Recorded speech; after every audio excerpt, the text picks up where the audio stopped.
Hello, howdy doody, geographers. Today we're talking about Melbourne and its livability. Now, way back when I first started talking to students about Melbourne's livability, they were like, yeah, Melbourne's the most livable city in the world. It's been voted the world's most livable city in the world. There is no voting for the world's most livable city in the world as far as I'm aware. If Melbourne's ever done well, it's been ranked according to uh, systems outlined by private organizations. No public vote for this kind of stuff. Okay, so like um, the most famous livability rankings in the world are done by a business magazine called The Economist. The Economist ranks cities according to their livability. Doesn't necessarily mean that everyone in that city is having a good time. That's certainly not true for lots of people who live in Melbourne, like homeless people and whatever. Anyway, Melbourne used to do really, really well on these. It still does. It was number one for quite a few years, but now it's dropped off the top. But we're going to talk about how Melbourne is livable and what makes it livable. So let's do that. Two learning goals again. Firstly, you're going to know the differences in livability around Melbourne. So I'm going to show you a couple of maps showing how various ways of measuring livability, notably trees and a few other things, and you're going to try and think, well, what makes one place more livable than another? And there are big differences in livability in different suburbs. Secondly, you're going to be able to interpret a map. I'm going to show you a map about schools in Melbourne, and you're going to answer some questions about that.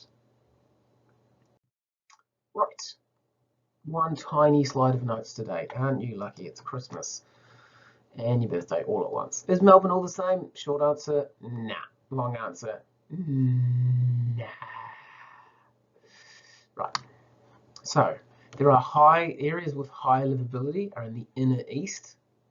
So places like Richmond, Toorak, and in the south, places like Port Melbourne, St Kilda, places like that. Livability is usually higher in inner suburbs. Why? Well, have a think about that. They've got access to more stuff. You know, if you live way out in Truganina or Tardee or something, it might take you ages to get to a supermarket or a cafe, or there might not even be any public transport out there. Whereas all these inner suburbs, you know, you walk out your front door, boom, it's all there. The outer suburbs, on the other hand, are generally poorer. So houses are cheaper in the outer suburbs, so people who have less money to buy houses move to the outer suburbs, and so you usually, in general, have richer people in the inner city suburbs and less rich people in the outer suburbs. Not always the case, I'm just saying on average. And they have worse infrastructure out there. As mentioned, there's the public transport out in those outer suburbs is not as good. So for example, in Greenvale, there's a few buses, but there's no trams, there's no trains nearby, whereas if you lived in like Carlton or Fitzroy, there's trams dinging every 5 seconds. Okay, let's look at a few maps. This is a map showing where the trees are in Melbourne. Yep, very interesting. So darker green means more trees, lighter green means less trees. Now, do you think that suburbs with more trees are more livable? Having just done an assignment on it, you probably do have an opinion, and you're probably right. My guess would be suburbs with more trees are more livable. Here's another one. This is just livability overall. Okay, so this is a rank. So 314 suburbs, they rank them from first most livable to 314 least livable. Yeah, the most livable was called South Yarra. The least livable was Hallam. Have a look at the pattern of colours. You'll see that the lighter greens, so more livable suburbs, are generally more in the centre. So the further out from the centre of Melbourne you get, the less livable the suburb is. Which is not a judgment on anybody or their lifestyle or anything like that. It's just how they measure stuff. We are already at the activity. And what be that activity? I will tell you.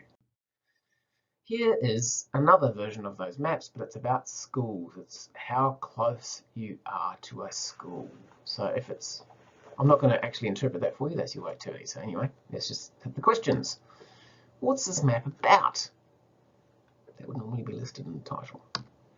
Using geographic language, I want you to describe places that have schools close by housing. So this is how close schools are to where people live. I want you to describe, using geographic language, north, south, east, west, talk about the coast. Yeah, so this whole area here is coastline. So this white stuff here is Port Phillip Bay. So if you need to reference that, please do so. You can call this the hinterland or inland. This is the coastal area. And then we've got north, south, east, and west. See, it's a bit tricky when you don't have the north, south, east, and west on the map. That's why they have it. Who might use that map? Which people or government organisations, what might they use that for? It's telling you how close schools are to houses. Who might use that? Finally, how could this map be made easier to understand? I want you to give me at least 3 or 4 ways that it could be made easier to understand. As I mentioned, it's already a bit confusing because it's missing some stuff. So what could you do to make that map easier to understand? There you go. Right, it's time to watch a video. It's called What Makes Melbourne Livable? Check it out.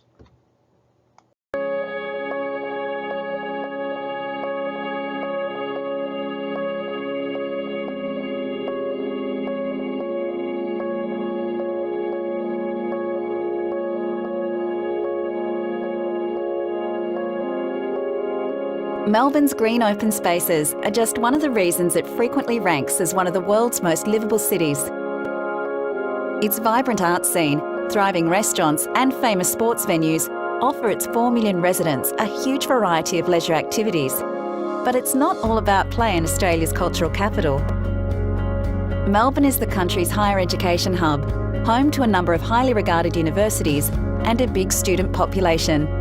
Melbourne benefits from having 3 out of the 4 largest universities in Australia. They make up 144,000 students, a student population that's based pretty much all in the CBD. It's attracting a lot of businesses and a lot of jobs are created within the precincts.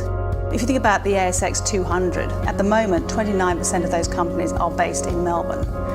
But what's more interesting, if you look at just the ones that have floated since 2014, then 44% are based in Melbourne. And that's because we have this incredible diversity of student populations. Unlike other Australian cities, Melbourne's economy is not heavily reliant on commodities. And with the diverse range of financial, professional services and communications firms comes stability. A strong local economy is helping to revitalise Melbourne's CBD as both people and businesses move back in. New development projects such as Melbourne Docklands are also extending the city's commercial heart. Melbourne is changing significantly, primarily around population growth of 100,000 a year for Victoria and a centralised railway and transport system that hubs around the CBD. Melbourne has become a great destination for international investment and tourism, and that's a result of some of the development and also the addition of Docklands in Melbourne. And you couple that with the laneway culture that Melbourne is so well known for, it really gives a great vibrancy to the city. Ambitious future infrastructure plans are in place to strengthen transport networks, from the new regional rail link to the forthcoming Western Distributor Road project and Melbourne Metro Rail Link. These are important infrastructure investments in the growth of Melbourne. These projects are adding additional capacity to the CBD. Makes it easier for people to get into the CBD, whether it by road or rail. Businesses thrive on good people. Infrastructure such as this enables more people to be attracted to the city and get easy access to good opportunities. It helps the competitiveness of Melbourne and attracts people and businesses to Melbourne. Like in many cities, affordable housing is a challenge, and in recent years, Melbourne has been growing both outwards and upwards. Apartment blocks have been springing up across the city, yet prices remain high despite changes to foreign investment rules. For many, it's a price tag worth paying. With the city's population projected to double by 2050, millions more people are keen to live the lifestyle that Melbourne offers.